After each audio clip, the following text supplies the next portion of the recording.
On behalf of my 16,000 colleagues worldwide in over 50 countries at BCG, thank you Arnold and Deborah and the Catalyst Board for this tremendous honor. I also want to just congratulate IBM and Nationwide and Northrop Grumman, who are being recognized tonight, and recognize that your leadership in this area serves as further inspiration and example to BCG and to our clients around the world.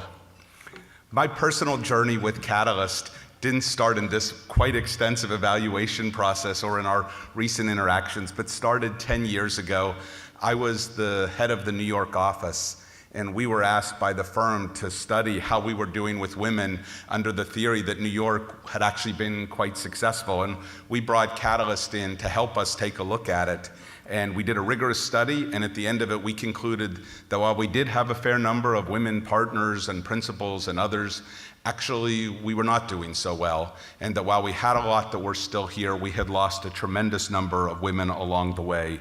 And we lost them for a variety of reasons, including not engaging with them the right ways and early enough and showing the commitment to support them in their journeys. And it was probably the most eye-opening experience for me along my career journey to realize how it wasn't just enough to have good intent as it related to diversity and inclusion. We needed to problem solve in the way we problem solve for every other business issue to figure out how to get better and how to improve. And so stepping into this role 5 years ago and building on the legacy of my predecessor who had helped us make enormous progress, we decided that it was time to sort of go to the next level and really step up our game to be able to recruit more women, to retain them, to help everyone to develop, to be their authentic selves, and to create the kind of inclusive, diverse culture and organization that our clients expect and that we could be truly proud of. There are many ways to talk about that, but I realize you're hearing a lot of speeches this evening, and I would just like to leave you with 3 words that I think characterize our journey and that I hope will be of value to you as well. Embed, engage, and most important of all, persist. And if I take those 3 words for us, embedding was about recognizing that just like you do with any other top priority for the business, it's about embedding it in strategy, embedding it in leadership choices, embedding it in change agenda, and really working through all of the issues that make this just a core part of what happens.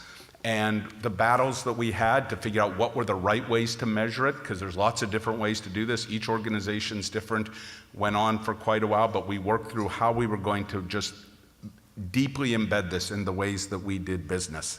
So that's step 1, you have to really embed it. For us, the second step, and one to this day, is about engagement.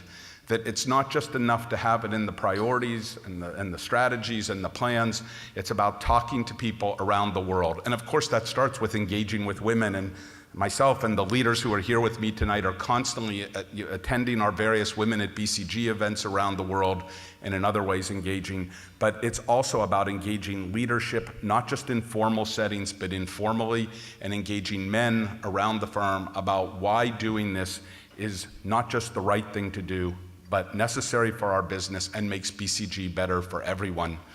For me, just a very short story, we had some challenges in Germany for a while. The first time every January I have dinner with our German management team, and the first time we did that, unexpected to them, we probably spent half the evening just talking about women in Germany and what we could do. And then I went away for a year and came back the next year, and the second time we spent a lot of the evening.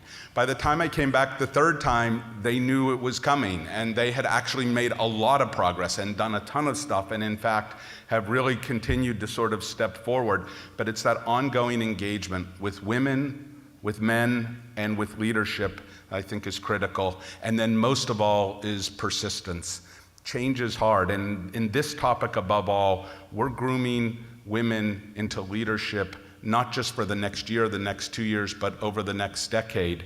And in order to do that, it takes tremendous persistence to work through obstacles, to recognize that it doesn't come easy, to recognize that well-intended people can still have challenges to work through. And for me, the persistence part of it has probably been the most important, not just for me, of course, but for our leadership generally, and the tremendous efforts that so many leaders around the firm have made to stick with this. So for us, I view this as not, I feel like we've gotten to base camp 1 on the climb up the mountain, or maybe tonight we could say we're base camp 2, but we have so far still to go. This is a long journey, but it's still a privilege for all of us to receive this recognition, and we appreciate it tremendously.